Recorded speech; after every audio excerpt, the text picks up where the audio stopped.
when the world is in crisis. การแก้ไขปัญหาโควิดถือเป็นวาระแห่งชาติ And people are looking for hope and answers. Thai PBS World is there with you with the best minds of the day. Join us on Thai PBS World tonight, every weekdays at 7 p.m. Thai PBS World, we bring Thailand to the world. สวัสดีค่ะ Very good evening and welcome to our 7 o'clock news Thai PBS World tonight. I am Natha Gomonwadin. Good evening, I'm Nad Bunag. And Kun Nat, regarding the case of hit and run by Red Bull Air, the justice system is being questioned a lot in Thailand. And apart from the justice system, one of the key witnesses have died today as well. Yeah, and there is some development in terms of the people who would be monitor the prosecution of this case, especially as the public reactions show the decision of the public prosecutor not to prosecute Yoovidhya, an heir to Red Bull business empire, has seriously undermined the credibility of Thailand's justice system. It only reinforces the cynicism toward the system among many Thais.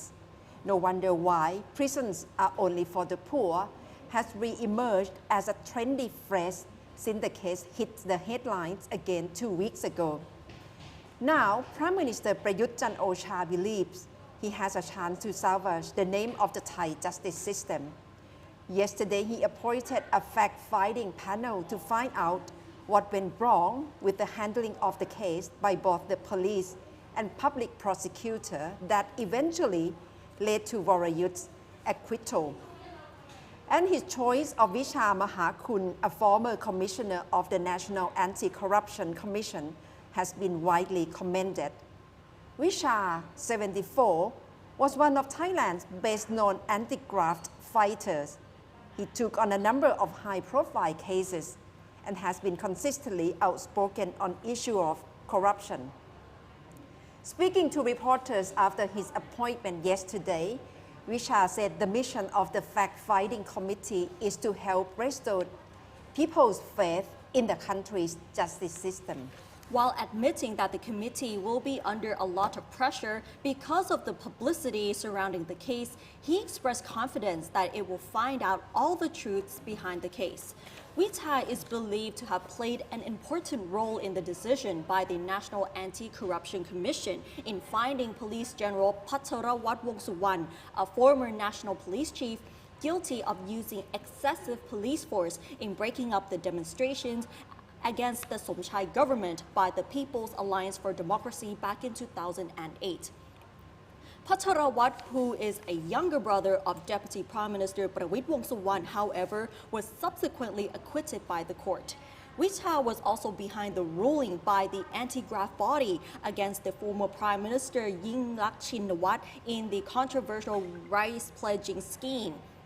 The fact-finding committee, whose members include senior legal officials and well-known law lecturers, has 30 days to report its findings to the Prime Minister. Yoovidhya, however, said since the case is receiving wide publicity, he will try to speed up the work and may be able to wrap it within 2 weeks. Prime Minister Prayut Chan-o-cha said early this week that he was seriously concerned by the fallout from the case and its impact on the credibility of the justice system after the public prosecutor decided to drop all charges against Yoovidhya. Warayut, 35, was accused of speeding and driving recklessly on Sukhumvit Road on the morning of September the 3rd in 2012. His black Ferrari allegedly slammed into the rear of the motorcycle, driven by a police sergeant major, who was instantly killed. But citing 2 new witnesses who claimed that Warayut was not speeding at the time of the incident, and it was the police sergeant major who cut in front of his Ferrari. The prosecutor last month dropped all the charges against him. Police did not object to the decision. Besides that, the fact-finding panel appointed by the Prime Minister, the public prosecutor and the police are also in the process of pursuing their separate investigations to find out why Vorayut has been acquitted. Meanwhile, members of the Yoovidhya family are distancing themselves from Vorayut and have called on him to clear all doubts over the hit-and-run incident. In an open letter from Yoovidhya brothers and sisters, they offered their apology to the public for the decision by the public prosecutors not to press charges against Vorayut. They insisted that Vorayut has never even once consulted them over the case and that they do not agree with many of the decisions made by him as reported in the media. They said they were compelled to issue the letter because they could no longer bear the negative publicity on the Yoovidhya family caused by the incident. Vorayut, who is better known by his nickname Boss, is the son of Chalerm Yoovidhya, whose family co-owns the energy drink mega brand Red Bull and ranks second on the list of Thailand's richest. The letter said, "We are all saddened by what happened and want to emphasize that every one of us has respect for laws and firmly believe in the justice system that treats everyone with equality." And there's such twist and turn of this case, Kunnat, especially on the two major witnesses, which has turned out that was the major factor that the prosecutor dropped all the charges against Red Bull Air. And today there is sudden death of one of the witnesses, and it has become shocking news around Thailand today. The two key witnesses who claim that the Red Bull Air was not speeding at the time have played a role in a sudden verdict to drop all charges against Boss Yoovidhya. But there is another shocking report, as one of the key witnesses to the hit-and-run case has died in a car accident. The victim has been identified as Mr. Charuchat Mathong, who is one of the two key defense witnesses who appeared about 7 years after the hit-and-run incident in Bangkok and claimed he was riding a motorcycle behind the police officer who died on the night of the accident. Charuchat claimed that the Red Bull Air was not speeding and that the victim cut in front of Vorayut's Ferrari, causing the collision. And back to this accident, citing CCTV footage, Police Colonel Ronachai Rodloy, Superintendent of Phuping Ratniwet Police Station, said that the accident was an ordinary road traffic incident, adding that Charuchat tried but failed to overtake another motorcyclist as he was riding his bike along Hoi Kao Road in Chiang Mai at about 2 a.m. this morning and crashed into a traffic island. Police have said the forensic officials found traces of alcohol in the blood of both Charuchat and the other motorcyclist. Charuchat's body was transferred from Maharanakhon Chiang Mai's hospital to his home in Pan district this afternoon by his relatives to prepare for the funeral. And that's quite shocking news regarding the death of one of the witnesses in this case, Kunnat. Definitely, and these witnesses played a huge role of the dropping of the charges against the Red Bull Air as well. Yes, that's right. And it has become very controversial around Thailand. And people just would like to hear more explanation. And Thailand has now setting up for working group to try to have more in-depth report about all the prosecution and to have more explanation to Thai public. And regarding COVID-19, even though Thailand has been regarded as one of the most successful countries in managing COVID-19, but right now, Thai people who are stranded overseas in some countries need some more help. Although Thailand has been praised for being successful in dealing with the coronavirus outbreak, what has become a major concern right now is a number of Thai nationals stranded abroad who have been anxiously waiting to return home. Sadly, some of them will never make it. Among them was a 26-year-old student who died last week in Cairo of COVID-19. He was about to board a flight to Thailand, but unfortunately didn't pass virus screening as was sent off for treatment before his death. As of Sunday, there were more than 92,000 coronavirus patients in Egypt. Among them, 100 Thais who are still being treated and 26 who have recovered. The student's death has led to immediate action. The Prime Minister suddenly ordered the authority to arrange repatriation flight for Thais in Egypt, ending their long, uncertain wait. A large group of Thai workers in Uzbekistan are in a similar situation. About 24 of workers are infected and have had to stay to be treated, while those who aren't infected are losing patience since Uzbekistan halted all international flights. Despite how many Thais that are desperate to return home, there are still a few complications over stranded Thais overseas. Before returning home, Thais who are stranded abroad have to go through several procedures set by the CCSA. The Fit to Fly document and a letter from a Thai embassy is also required before they're allowed to fly back home. The expenses are also a big issue. Organizing charter flights are highly expensive and they will have to pay for their own repatriation. On top of this, most repatriation flights are much expensive compared to commercial flights before the pandemic. For example, if you're boarding on a repatriation flight from New York to Bangkok, it would cost around 5,000 US dollars for 2 passengers, but it would cost around 800 to 1,500 US dollars if traveling on a commercial flight before the pandemic. Even the mandatory quarantine is considered expensive for many, especially with hotels chosen as alternative quarantine venues. Although Thailand has been successful in dealing with the pandemic, some Thais who are still abroad believe that the government's response in helping with the repatriation has been slow. And Khun Nat, for the situation in Australia, it seemed that they could control coronavirus in the beginning, but right now it seems the situation in Victoria seems very serious. Definitely, because in the state of Victoria here, the situation on COVID-19 is getting worse. And today they have reported the worst death toll in Victoria, which already prompted fears that the 6-week lockdown that was imposed back on the 7th of July is not really working, and there is a possibility that the lockdown will be extended as well. The state of Victoria today confirmed 13 new deaths and 723 new cases today, which is the highest number of daily infections and deaths since the start of the pandemic. Currently, the state of Victoria has the highest number of coronavirus cases in total, with almost 10,000 infections up to date. Due to the increase of new cases, there are fears now that the 6-week lockdown imposed in Melbourne, which began on the 7th of July, will have to be extended. The Victorian government announced more restrictions. From Monday onwards, wearing face masks in public will be compulsory for all Victorians.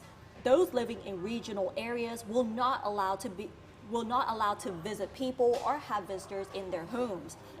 Meanwhile, Prime Minister Scott Morrison said he supports the coronavirus restrictions for Victoria, stating that the regional spread of the virus is of great concern. He also said that we have now been in this lockdown now for some weeks, and we are not getting the results we would hope for. As a result, further measures are necessary to contain the outbreak, even if it will have an impact towards the economy. And today, the federal government has sent 1,400 military personnel and 5 emergency teams to aged care homes in Melbourne to help contain the outbreak, as well as dealing with aged care issues and contact tracing. As for the situation in other states across Australia, New South Wales found 18 new cases today, including 2 local transmissions. Queensland found 1 imported case and 3 locally transmitted cases. South Australia found 1 locally transmitted case, and in Western Australia found 1 imported case of today. So the situation in Australia is not really good, especially in the state of Victoria. So we gotta send them a lot of support right here. Yes, and it seems the coronavirus will stay with us for quite a while because many countries right now are facing second wave or even third wave of the pandemic. Definitely, and it also reminds Thailand and every one of us not to be so complacent, because the second wave can come to Thailand or nearby countries at any time. Even in Vietnam, they've already found a second wave. Yes, that's why we have to remain vigilant and keep our guard up. And what about development of COVID-19 in other countries, including Thailand, Kunat? And just so you know, these are the stories we've also been following today. Thailand recorded 6 new cases of COVID-19 today, all returnees from abroad and in-state quarantine. 4 of them came back from Egypt, while the other 2 returned from Saudi Arabia. The new cases brought a total number of infections to 3,304, with no new recoveries nor fatalities. Thailand ranked first place for its success out of 184 countries in reducing the severity and recovering from the coronavirus pandemic, according to the Global COVID-19 Index report published on Tuesday. The other best performers on the list include South Korea, Latvia, Malaysia, Taiwan, New Zealand, and Australia. The Royal Thai Army is considering delaying plans to send troops for overseas training due to safety concerns after 9 out of 151 troops returning from Hawaii were infected with COVID-19. The Royal Army also believes that the infections among the returning troops should serve as a lesson regarding their safety and overseas training.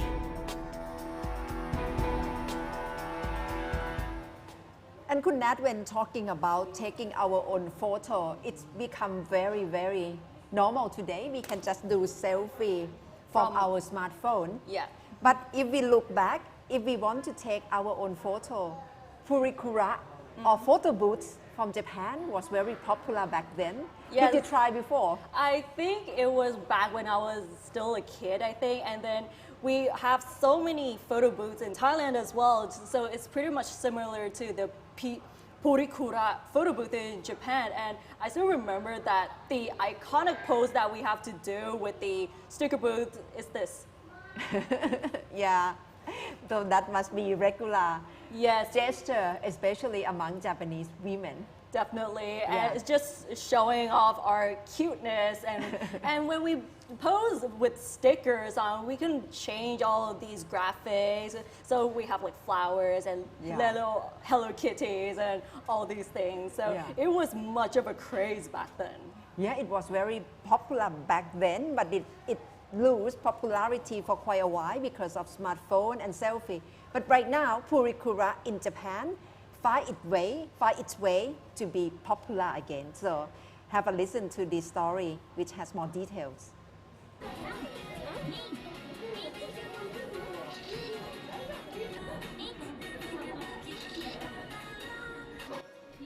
Old-style photos booths have stacked something of a comeback in the past of the world in recent years for the nostalgic value in the smartphone era. But the purikura, an abbreviation of the Japanese pronunciation of print club, offers much more than a simple strip of passport photos.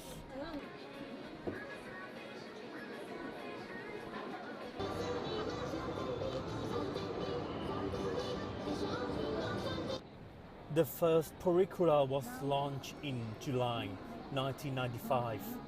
The booth quickly became a popular feature at Japanese gaming shops, where long lines of schoolgirls waiting to have their photo taken transformed the previously male-dominated shop customer base. In recent years, the market has stabilized with about 10,000 purikura dotted around the country, down from the 1997 peak of 50,000. And while the booths are less pervasive, these days they remain popular. A smartphone app for receiving purikura photos had 19 million registered users in March. Despite the competition from the smartphones and increasingly sophisticated retouching apps, at least one Japanese firm is banking on the purikura's enduring appeal and rolling out a new model this year.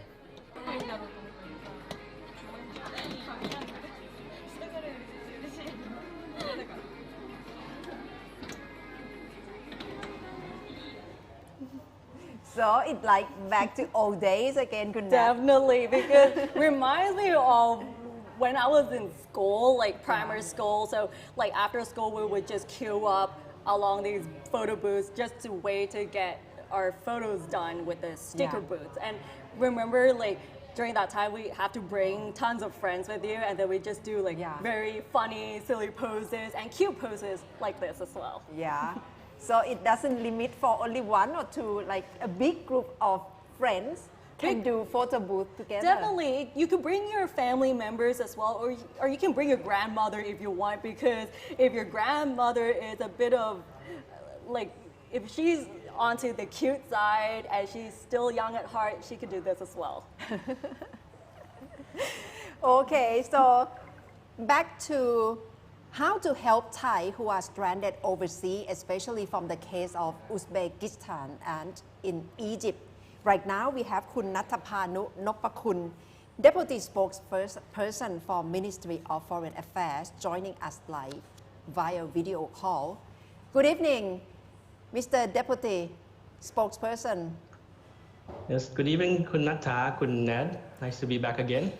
Thank you for joining us. So can you update with us what's the latest mechanism to help Thais who are in Egypt? Let's discuss the case of Egypt first. Yes, sure. So you can hear me. I think the connection is quite good today. For the case of Egypt, I'd like first to start off by saying that it still remains, of course, a very important priority for the Thai government to take care of Thai nationals abroad, stranded abroad or living abroad, either studying or working. So as we open up to the sixth phase and we do parallel work in welcoming foreign nationals who are qualified to return to the country, we still, of course, prioritize the return of Thai nationals. It's our utmost priority, and so far around 40 or 50,000 have already returned into the quarantine system. The case of Egypt is an important country in terms of Thai nationals, Thai expats living there, because there are many Thai students, mostly Thai Muslim students studying there. Now, for Egypt, actually, the embassy has already arranged around 6 to 7 flights already for Thai nationals to return, and around almost 1,800 have already returned in these 6 or 7 flights. The remaining number of Thai students who wish to return is around 500 to 600, and the flights in August will fit around 500 to 600 people. So more or less, for those who need to come back from Egypt to Thailand, will be able to come back. Right now, there are no Thai citizens who are being treated for COVID in Egypt. And if there is, the protocol for the mechanism, as you mentioned, for Thai nationals, is that they would have to take the swab test, the PCR swab test at the embassy itself. And the embassy officials will advise them to visit the hospitals or clinics for further testing and to enter into the health system as prescribed by the Egyptian health authorities. And this is according to the Egyptian health standards. And the Ministry of Health of Egypt actually has assigned a doctor to sort of like coordinate directly with the Thai embassy as well. So they give us that attention and importance. For Egypt, I think globally it's around perhaps in the middle of the global list, because they have around over 90,000 confirmed cases. So the direct contact with the Thai students in Egypt is there for the on the part of the embassy, and the mechanism and the protocol is there. There is also a direct communication on social media as well right now between the Department of Department of Medicine and the Department of Disease Control of the Ministry of Public Health to advise the Thai students who are in Egypt right now. Yes. And what is the most, what's the most difficult aspect to try to arrange repatriation flight from Egypt to Thailand at this very juncture? Yes, as I mentioned, there are many Thai students in Egypt, and they are actually studying across the country. So not only in Cairo, where the embassy is. So the challenge would be in terms of gathering and communicating with students who are scattered across the country. As I mentioned, in Egypt, they have around 92,000 confirmed cases, but around 30,000 have already recovered. So still, compared to Thailand, it's still a country that has many challenges in terms of the health procedures and the various measures that are needed. So the embassy is actually in contact with student groups to overcome this challenge of having many students across the country. And as I know you would ask this, so I'll just go through it, because there was, of course, a case of a Thai student who passed away. So this Thai student was one of the many Thai students studying in Egypt. And of course, our very sincere condolences. It's a very sad news that we had to, the embassy had to deal with. So this student was a 26-year-old student in third year college in Al-Azhar University in Egypt. He fell ill, and immediately the Thai embassy coordinated with the health ministry of Egypt in order to go with the procedure to enter into the medical procedure in the hospitals there. And unfortunately, he passed away on the 28th of July 2020. In terms of the actual cause would be pneumonia from COVID. So that's some sad news. But in any case, the protocol is there for the remaining students. As I mentioned, the flights in August for Egypt actually is around, it would cater to the needs of those still waiting to return. 1,008 have returned, around 600 are still awaiting flights. The flights in August are around 500 to 600 seats. So that would be kind of effective in terms of our planning. And there's a protocol, of course, if someone is sick with severe symptoms, the advice would be given to contact the health authorities in Egypt. If not, if it's like only mild symptoms, the embassy would advise the students to be in self-quarantine in their area of residence. And of course, the embassy is always open to this coordination by the students and people and Thai nationals living in Egypt. So the first flight, when will it arrive Thailand from Egypt? Yes, there have been already seven flights from Egypt since May. From May to July, already 7 flights, totaling 1,800 persons. There was actually a flight today on the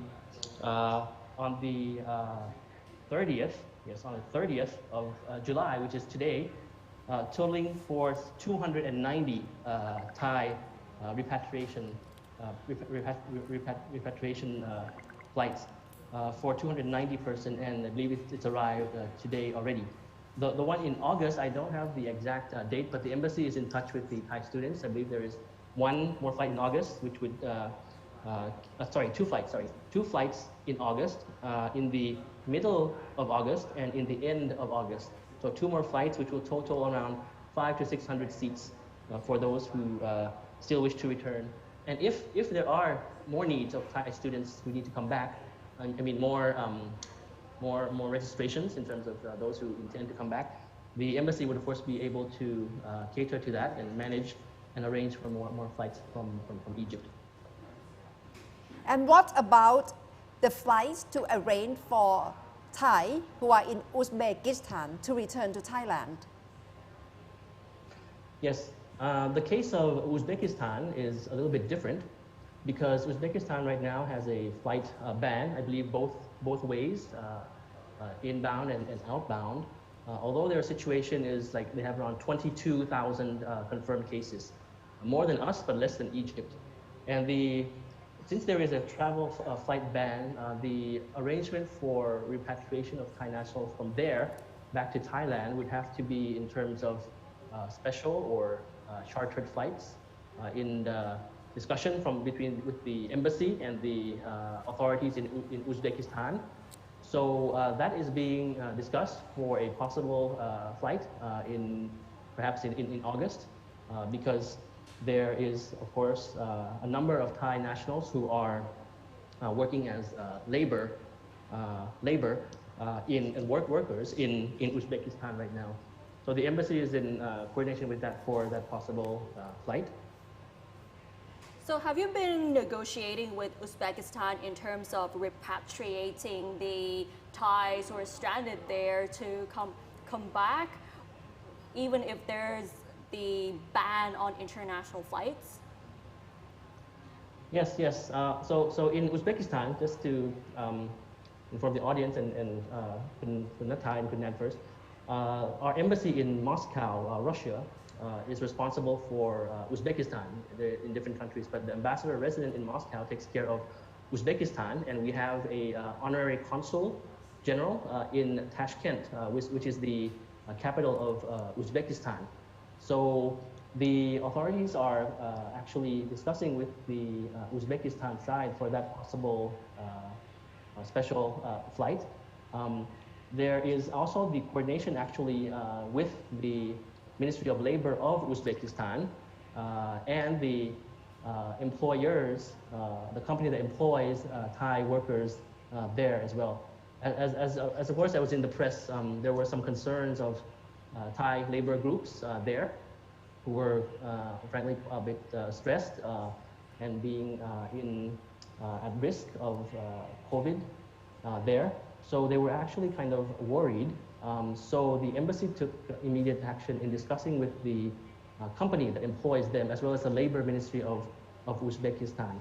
So the update for that, I'd like to inform, is that when or if there is ever, whenever there is a special chartered flight or a special commercial flight, or whenever the travel ban is lifted, the employer of those Thai workers would be the ones who would be shouldering the costs of that travel back to Thailand. So that is actually a good piece of information. The Thai workers themselves do not have to shoulder the cost of their return because it's in the contract, and it was what was discussed and confirmed and agreed between the Thai side, the Thai embassy, and the Uzbekistan side, the company that hired them, as well as the Uzbekistan authorities there. So the foreign ministry has also been in discussion with the labor ministry here as well, in preparation for the Uzbekistani repatriation persons. So from the labor ministry, we discussed about the actual cost of having a chartered flight, which would be around, I think Nan mentioned this in the beginning of the program, around 30,000 baht or $1,500. But after the discussions, the employers would be the one who would be shouldering this. There would also be discussions possible as a sort of like a second resort or last resort. The Labor Ministry of Thailand also has a funding to assist Thai workers abroad who are in need of these funds, either for living funds or for travel funds to return back. Yeah, so the embassy has been in discussion with this, so it's under planning. For those who are still in Uzbekistan right now, the embassy has asked for their patience, because all of this, as I mentioned just now, is under works. It's under work. We've been discussing successfully already with the Uzbekistani employers of the Thai workers there, and the labor ministry there as well. And how do you like to alert to Thais in Uzbekistan in terms of preparation of that arrangement? What's the document that they have to be prepared in advance while waiting for the flight? Yes, the documents would be the same as the documents that are needed for other Thai nationals who are abroad. But of course, in this particular case, the embassy would look at it on a case-by-case basis. The challenge is that our office, of course, is not in the same country as where the workers are. As I mentioned, the office is in Moscow, and the workers are actually in not even in the capital of Uzbekistan. They're not in Tashkent. So that's one challenge. But they are discussing closely with the workers there. I don't think that the documentation would be like a very an obstacle to that return, because for this particular case, by the time it pushes through, by the time the flights pushes through and everything, I think everything will be in order. The embassy has also been in direct contact with the workers in Uzbekistan. They are particularly in the town of Karshi in Uzbekistan. So the embassy in Moscow and the honorary consul in Tashkent was in contact directly with them to send over dried foods and necessities and the care packages that we have, just like what we have for other Thai nationals in other countries. But of course, this case it's kind of like a remote kind of contact, because they're in another city far away from the capital of Tashkent. And also, there is direct contact, as I mentioned. This particular group of workers, it was in the news that in the town of Karshi, they're working in an energy engineering company in Uzbekistan. It was in the news that a number of them were actually infected with COVID. So the latest information that the embassy has conveyed to the ministry is a little bit of good news, because as of today, the 30th of July, which is today, 10 out of those 27 who were infected have now been tested, and they are not infected anymore. Meaning the COVID has already left them after a number of days, 14 days. They were treated already. So these remaining 17 are still under treatment. This is out of the 100 plus Thai workers for this case in Uzbekistan. And Mr. Deputy Spokesperson, on top of Egypt and Uzbekistan, have you got report of particular concern in any particular countries in terms of helping Thais to return home? Yes, well, not any particular country in particular, because right now we receive reports from all embassies and all countries. I believe that there still remain certain countries where a large number of Thai nationals are still waiting for return. But to date, they have been able to take advantage or use the system, the health services provided in their particular country. If not, they are shortly in contact with the Thai embassies abroad as well. From time to time, there are, of course, reports, but I wouldn't want to single out any particular country. When there is a special case like Uzbekistan being far away from our office and with people being kind of, stressed a bit, that can be considered a specific case, or when there is still a long line of Thai nationals in some countries in Europe. There are actually still a long list of people who would like to return, actually both ways. Both ways. In the last discussion interview with you, there was the thing about outbound from Thailand as well. But in any case, the Thai embassies are in very close touch with the Thai community in every single country around the world. And one last question. What would you like to say to all the Thais who are stranded abroad? What would you like to say, especially those who could not wait to return home? Yes. Well, perhaps I can say that just have faith in our system, just to have faith in your fellow Thai brothers and sisters, the embassy, the foreign ministry, the CCSA. We're here to serve. there are many challenges, but I guess everyone has to be patient. But as you mentioned, it's like a catch-22 thing. If they're not patient, catch-21, sorry. If they can't be patient, if they're still impatient, I guess the thing that they can do is actually to talk to their relatives in Thailand. Get some moral support. The embassy itself, in many embassies actually, have been in touch with Thai doctors who provide counseling to Thai nationals via video conference in the time zone that's convenient. So people can make use of that. So if impatience is there, I just would like to say that we should all have faith. I mean, Thailand, as you know, has been commended in many rankings already, latest being #1 in the GCI index. But of course, that does not mean that we're going to put everything down, hang our gloves, and say that we're a winner. Of course, the challenge is still there because there are still, as Nat mentioned, Thai people who are worried, who are still abroad. We're doing this in parallel with everything here, and we're opening up in Thailand. But there still remains these, as Thai PBS rightly highlighted, in countries like Egypt or Uzbekistan, where we have a number of Thai nationals who need to be addressed. And that is exactly what we're doing. Our care, we're not going to leave anyone behind because, of course, we're fellow Thai nationals. And we hope to bring them back home very soon. Perhaps in Thai, just 2 words for them, if to answer shortly, is su-su. Okay. Thank you very much, Mr. Deputy Spokesperson คุณณัฐพานุนพคุณ for keeping us update for what's happening in Uzbekistan and Egypt and with the development of repatriation flight. Thank you very much for joining us. Thank you. Thank you. สวัสดีครับ สวัสดีค่ะ So that's the effort by Ministry of Foreign Affairs and Ministry of Labor and other stakeholders as well to try to help Thais to return home.